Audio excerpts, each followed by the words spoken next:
Well, I tell you, I've been thinking for the last couple of days about all the stuff that's going on. There's a big deal about codifying that same-sex marriage.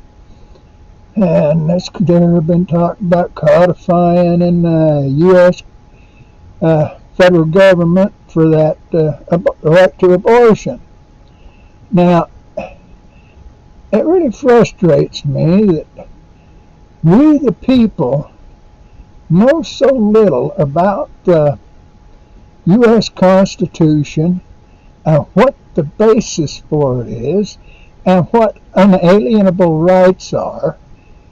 And that part in that beginning there where it says to bring about the blessings of liberty to us and our posterity. You know, that's at the beginning of and that is law. That's in the beginning of the Constitution. But people don't understand the Constitution was written as a control on government. It wasn't written as a control on the individuals.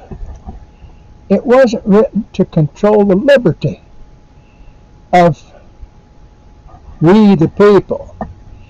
It was written to guarantee the liberty and individual rights of we the people.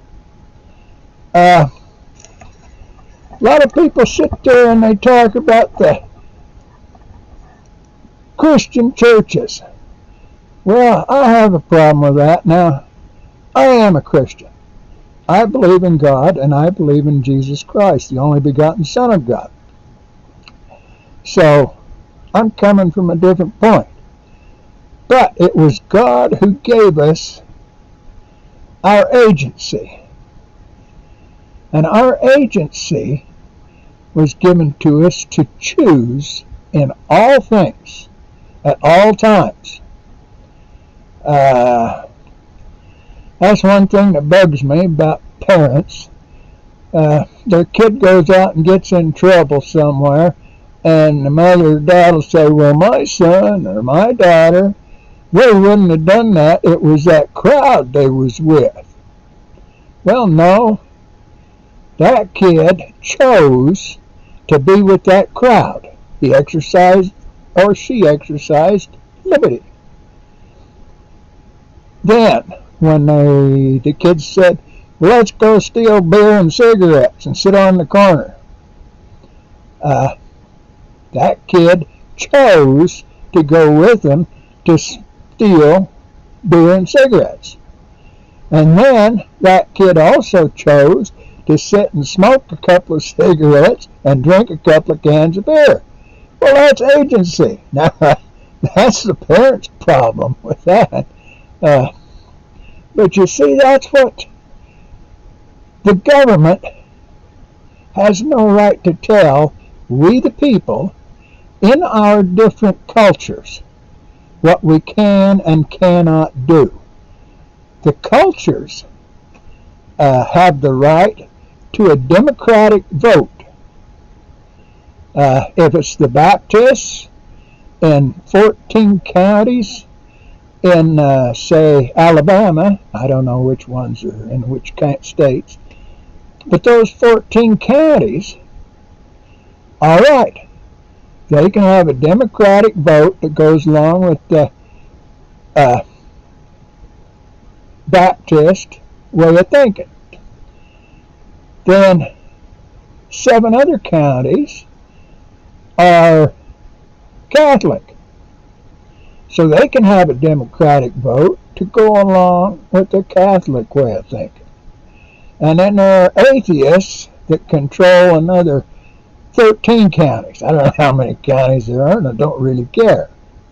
But that's the way culture is supposed to control the people that believe in that culture. Now, if you go back into that Bible that everybody spouts all the time, you look at old Abraham. He was out there and he was a prophet.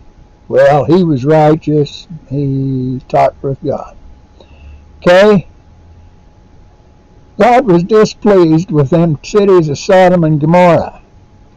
And he told Abraham, well, you better go, that nephew of yours is over there living there, and you better go get him out of there. So Abraham goes over and he talks to Lot, finds Lot, and he gets Lot and his people, whatever they are, family members, such and such, come out. Well, Lot has lived there a long time, and he was married to a woman that was a citizen of those two cities somehow. Well, they leave, and then the cities are destroyed. I don't know about the woman looking back and turning to a pillar of salt. That always, something else must have happened there. But anyway, so Lot and Abraham, their groups are together. They're wanderers, follow the herd, sheep herds. And they get over here someplace, and old Lot and his people, well, they're partiers. Now, they're out there brewing up some beer and stuff in goat skins, and they're doing all kinds of stuff. They're partying, and I don't know, maybe they're smoking a little bit of weed and all that. Well, Abraham and his people didn't like that. So Abraham, he tells them people, well, Lot, we're getting to be too many, so why don't you pick a way you want to go, and I'll go the other way, so we got better places to herd. Well, of course, Lot, he picks what he figures is the best way for his people to go, and they leave. Well, they could go off and go partying and stuff. Abraham, his people could stay over and do their sacrifices and everything. Everybody was happy. They were still friends. Now, see, that's where it's supposed to be between cultures. But all these people, this one nation idea, no, that's wrong. We got 50 nations in a union. California, Oregon, Washington, Idaho, Utah, Montana, they're all different states which in the 18th century and the 19th century meant country.